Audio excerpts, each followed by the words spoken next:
Nako, breaking news! May pasabog ulit dito si Malutikia, no? Na talagang dito, tinasabi nila na si Amy Marcos talaga ay talagang isa sa mga nagpatibay, nagpatotoo dito sa di umano ginagawa ni Junior, no? Dito sa kanyang lifestyle, no? Ngayon, alam nyo para sa akin para sa akin opinion lang kung itong si Amy Marcos talagang kapatid niya to, kung may iba pa man, sabi ko nga yung palengkera ng Malacanang si Chucky, ang galing naman niya. Alam niya yung pagkatao ni Junior. Kung meron man nakakaalam ng pagkatao mo, minsan nanay mo hindi alam eh. Oo, napalaki ka na nanay mo pero minsan hindi ka bisado eh. Minsan may nakakaalam talaga eh, yung panganay na kapatid mo. Oo, alam lahat eh. Minsan yun nagtatakip eh, minsan yun yung nagpapalubag-lob eh. Pag may trouble ka, pag may away ka, yan ang sumasalo eh. Kumbaga, yan ang pinaka-absorber, yan ang kapatid na babae, lalo babae. Yan ang takbuhan minsan ng isang kapatid na lalaki sa mga problema at sa lahat ng mga mabibigat na problema ay nakakaalam. Kayo humatol, sa tingin nyo, bakit nagalit si Amy Marcos sa kapatid niya? Para ba sa politika? Para ba gustong pumosisyon sa pagka-presidente ni Amy Marcos? Hindi. Hindi ho. Makikita nyo po kay Amy, nakita nyo naman wala siya ibang dinadagdag na paninira kay Junior sa kapatid niya. Kung talagang gusto niya babagsakin ng kapatid niya, totally kung totoo sabi nila, siniraan daw talaga ni Amy si Junior dahil niya binukong allegedly di umano etong paggamit ng pulburo, no? Ibig sabihin, doon pa lang sirang-sira na talaga.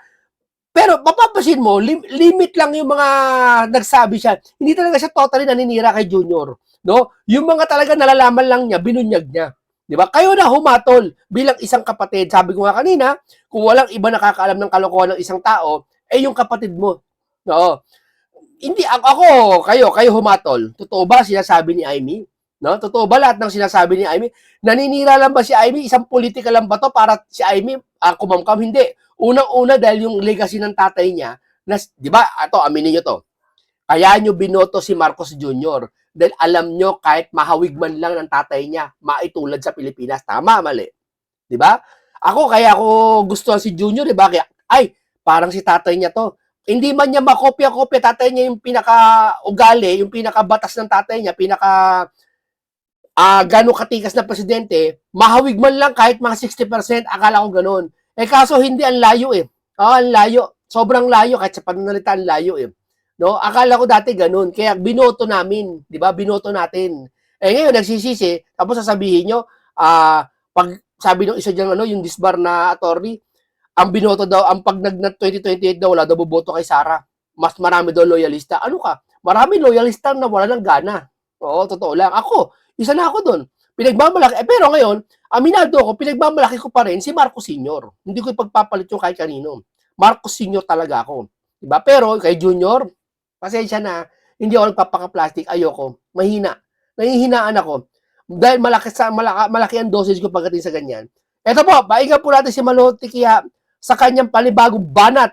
No? Ito yung ikalawang bahagi ng kanyang pahayag. Unity, ma'am. Unique itim. Okay, oo, unique.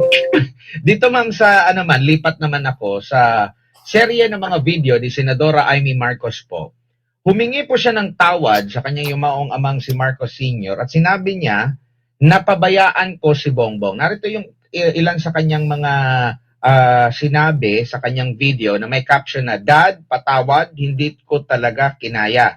Sabi niya rito, quote and quote, parating binibilin si Bongbong, bantayan mo yung kapatid mo, parating sinasabing ganun. Hindi ko nabantayan eh. Kasi ibig sabihin kaya bantayan, alam mo, ito lang alam niyo naman laking bahay kayo, di ba?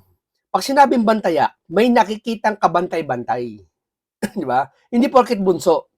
May nakikitang kamalian o nakahihigit ang panganay sa kaisipan. Kasi minsan ang nangyayari, yung bunso pa minsan nagbabantay sa panganay eh. Minsan yung bunso matigas ang isip eh. Kaya minsan yung panganay baliktad eh. Binabantay ang panganay eh. Pero kadalasan talaga, panganay ang nangunguna talaga sa isang pamilya.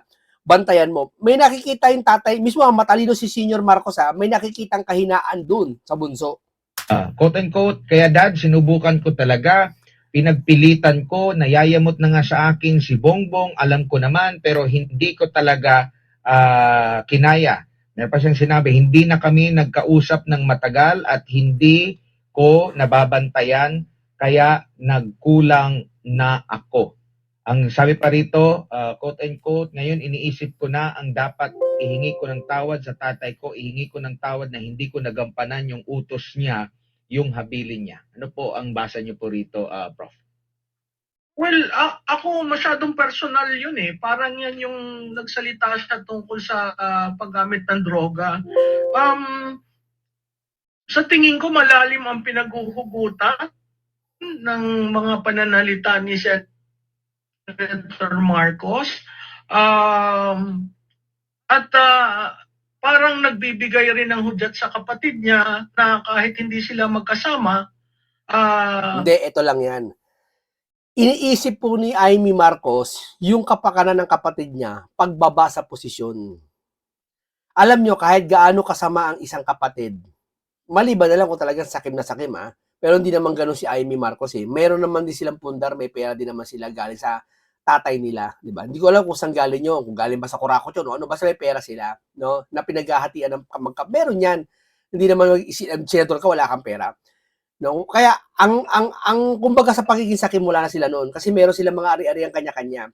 Sa nakikita ko kay BBM, kahit gaano kasama man o ano man mali nagawa ni BBM, kapatid niya pa rin 'yan.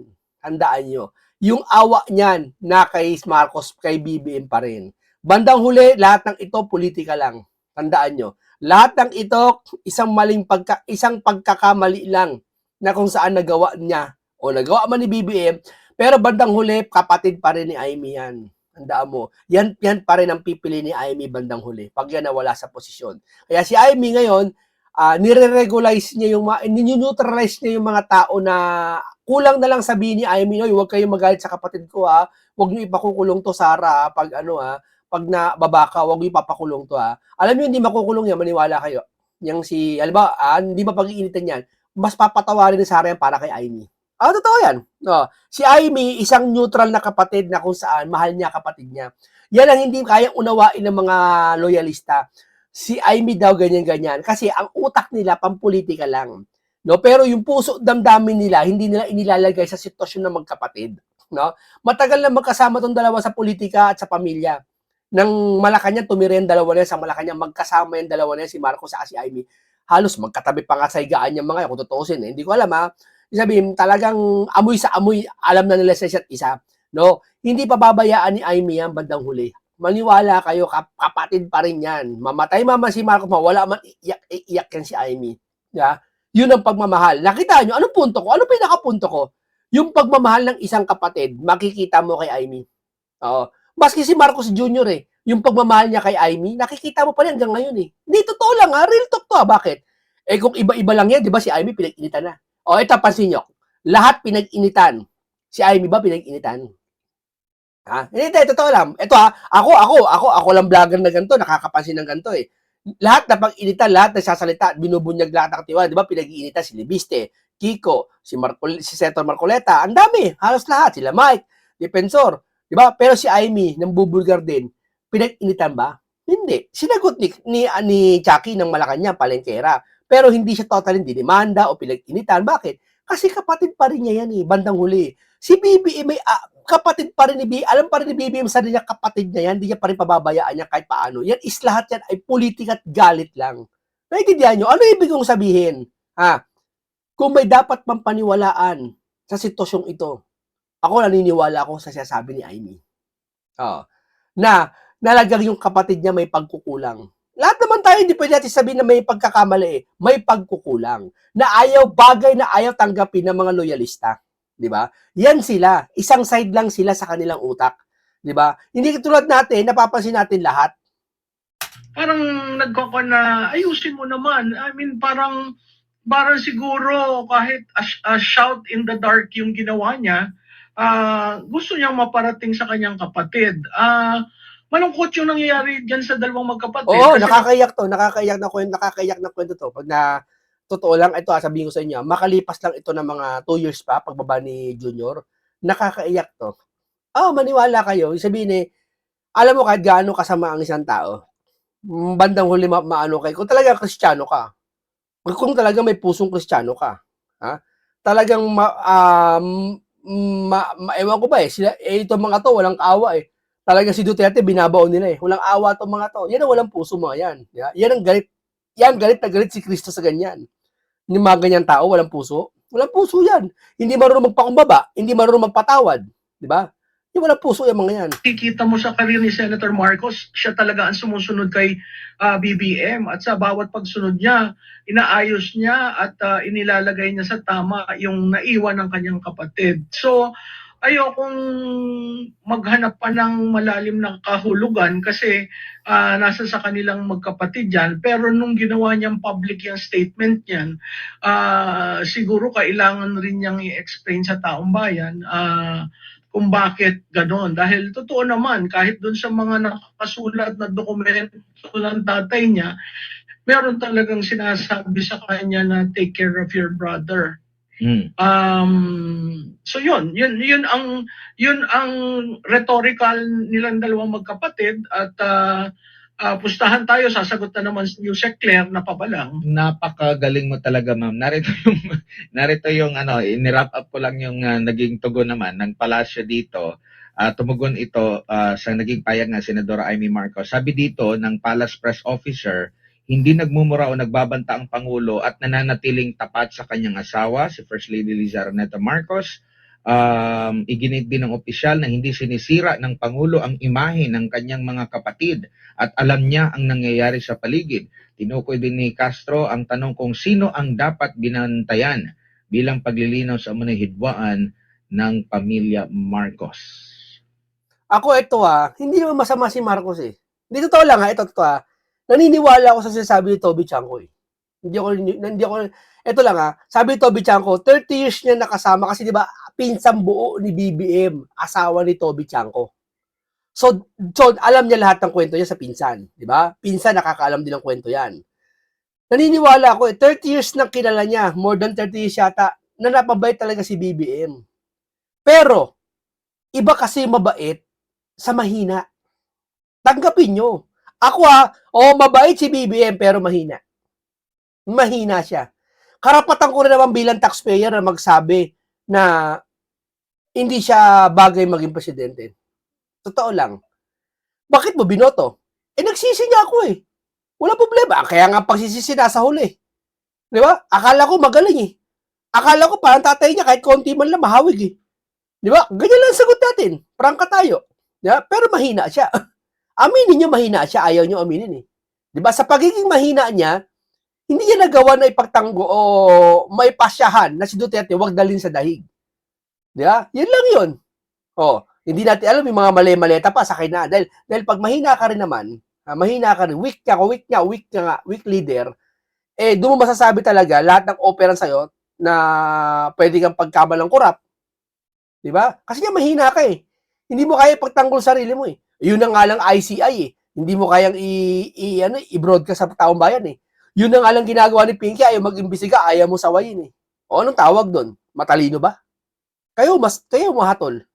Parang baliktad na rin. Alam mo, Admar, dapat hindi siya dapat pumapagitna dyan. Nasa sa kanilang magpapatid dyan. At kung babasahin mo, napakli, pero may sipa rin. May sipa kay Senadora, may sipa sa previous administration.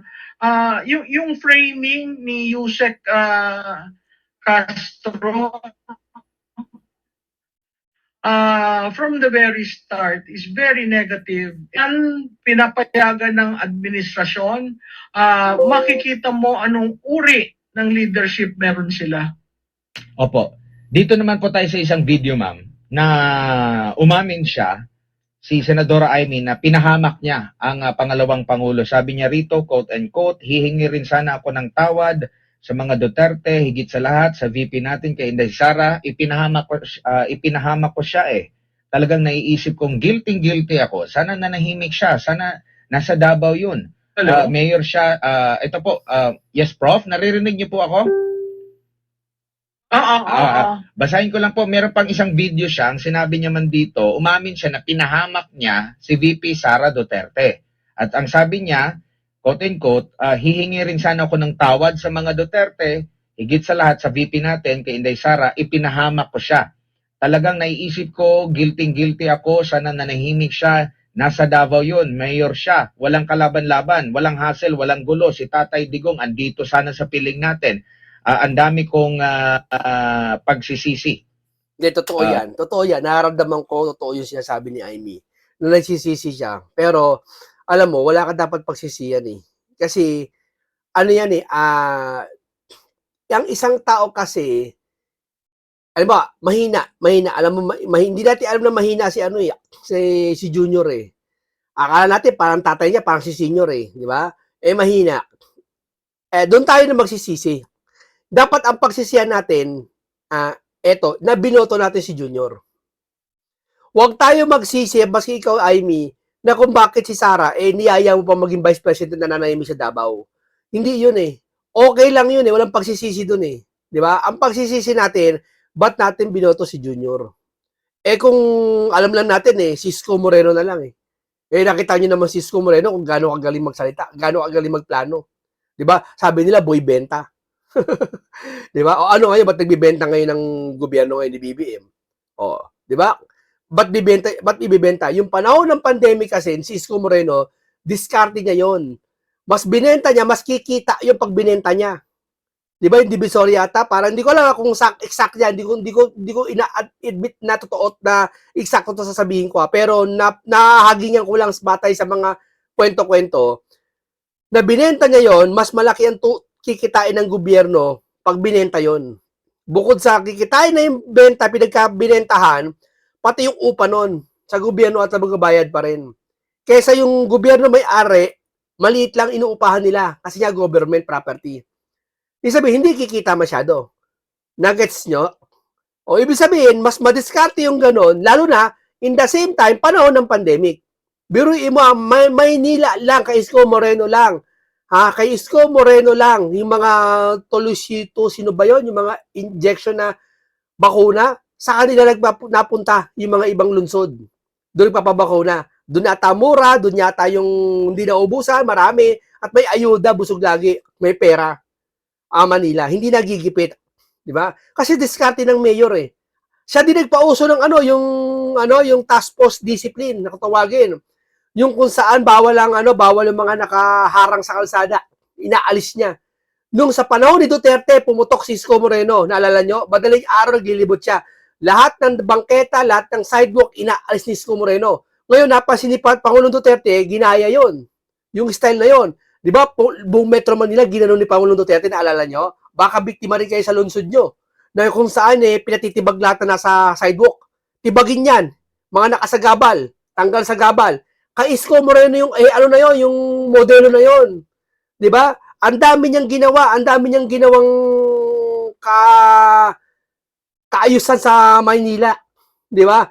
Kaya ako nagsisisi ako, dapat kong pagsisiyan, dapat si Isko Moreno lang, kung alam lang sambayan ng Pilipino, Isko Moreno na lang eh. Di ba? Kung si Isko Moreno ngayon, maniwala ka, walang away-away.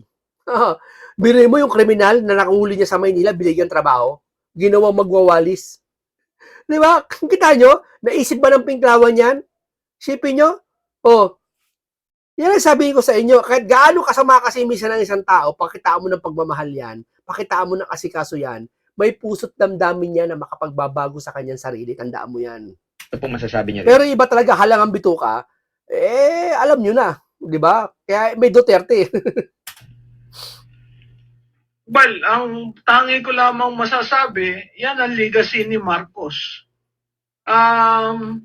Yung ginagawa ni Senator Marcos, sa tingin ko tinatama niya ang pagkakamali. Pero sa tingin ko mas maigi ang pagtatama kung maibalik dito si President Duterte. Yun ang mahalaga. Kahit na anong demolition ang gawin ng kapatid niya kay Vice Presidente, ang mahalaga sa kultura ng Pilipino ang pamilya eh. So, yung mga nangyari, talagang i-blame ng tao kay Mr. Marcos. Alam nyo ito yung pagbabalik ni Pangulong Duterte, ito explain ko kaya naman ibalik ng presidente yan eh. Ako naniniwala ako may power ang presidente na sumulat or makiusap. Di ba tayo nga nakikiusap sa sa mga bansa kung saan gugurgurin o bibitayin na yung isang Pilipino, di ba? Napakiusapan na, yun na official yun, pero naibabalik sa bansa natin. What if pa kaya ito, di ba?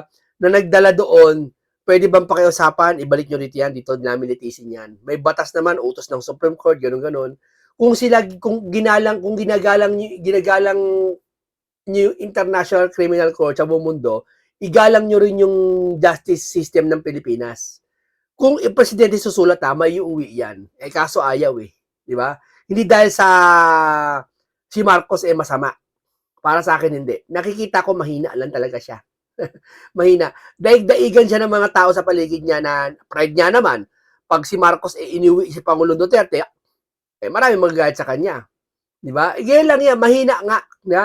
Hindi katulad ni Isko Moreno, talagang may puso, may talino, saka walang ibang buwang bibig, oras-oras Diyos. Di ba? Ay, salamat sa Diyos, di ba? God first, sabi niya. Di ba? Saka nakakita ng ganyan. Ha? Tapos sabi niyo, ginagamit ng Diyos? Hindi. Ang masamang gamitin sa walang kabuluhan ng Panginoon Diyos. Pero sa kinakailangan gamitin, walang problema kahit banggitin. Di ba? Walang masama doon. And dito naman ako sa naging post naman, Prof. ni Congressman Leandro Lim. Hindi, ito, okay, hanggang dito lang po muna tayo dahil inano natin yung presidential sister na talagang ito, nakakaawa ang kalagayan. Ako, nakikita ko. Marunong kasi ako tumanaw naman ay naharap No? Ito yung naging resulta ng aking pagbabasa ng lagi ng Biblia. Ilang beses ko inuulit ang Biblia ang basahin, pinag-aaralan ko kada isang himay-himay. Inimay-himay ko, pinag-aaralan ko kung ano yung, pati nga yung mismong ginamit na pandikit sa barko pinag-aaralan ko Pati yung kahoy na ginamit sa kay Noah, pinag-aaralan ko Hindi naman binanggit sa Biblia kung anong kahoy yung ginamit doon kay Noah. Hindi ba binanggit sa Biblia, pero pag nabasa ko yon, titigil muna ako sa pagbabasa, isi-search ko muna. Ano bang kahoy yun? Pag-aaralan ko sa mga scholar, batay sa mga scholar, kahoy daw ng ganito yon, ganito ginamit doon, nilagyan ng alkitran, pandikit, alam mo yun? Ganyan tayo magbasa Diba? Iyan ang resulta sa akin sa pagbabasa ng Biblia, nakakabasa ako ng, hindi naman hinaharap, yung mangyayari, kumbaga, foresight, kumbaga nga. No? Okay, maraming salamat. Kayo, ano masasabi nyo kay Presidential Sister na talagang nakikita natin na ako naniniwala ko kay Amy dahil sa pagmamahal niya ng isang kapatid. Hindi yung galit ni Amy para sa posisyon na agawin kay BBM o pababay si BBM o i-distract si BBM. Nakikita ko yung ginagawa ni Amy para linisin yung pangalan ng Marcos. Dahil alam natin, nadungisan sa mahabang panahon ang Senior Marcos, ang mga Marcos talaga pag sinabi, magnanakaw kagad. Di ba? Yan ang nililinis ni Amy. Ngayon, hindi siya makapaniwala, hindi nagagawa ng kanyang kapatid. Na dapat yun na nagagawa ng kanyang kapatid na linisin, sa habang naglilinis, makikita ng buong sambayan ng Pilipino na nangmamayagpag ang Marcos sa pagtulong. Di ba dati, magaling ang Marcos Senior, tumutulong si Imelda, di ba? Ito, nabutan yung mga senior to, matatanda sa atin. Ha? Di ba napakagaling ni Imelda? Ikaw ba, kukumpara mo yung asawa ni BBM ngayon kay Imelda Marcos? Sige nga, isipin nyo. Kaya ba? Di ba, ang layo? Pati yung mismong anak, si BBM, ang layo kay Senior, Marcos Senior. Kayo na humatol. Sige. Kaya, huwag nyo na pagtakpan na talagang mahina. Para sa akin na, nahihinaan po ako kay Junior. Nahihinaan po ako ng sobra. Diba? Hindi niya kayang kontrolin lahat ng problema nangyari ngayon. Diba? Tapos yung bungangera doon sa palengkera sa Malacanang, ayaw niyang palitan. Diba? Nanatiling ganun yun. Siguro, parang pasimple, sabi nga ng iba, ayon sa chismis, siguro yung palengkera ng Malacanang na yan, na si Chucky, pinklawan na yan sabi ng iba. Kaya gusto niya siraan si Marcos sa pagiging niya, style niya, para pagbaba ni Marcos, sirang-sira si Marcos. Diba? Ang kawawa si Junior.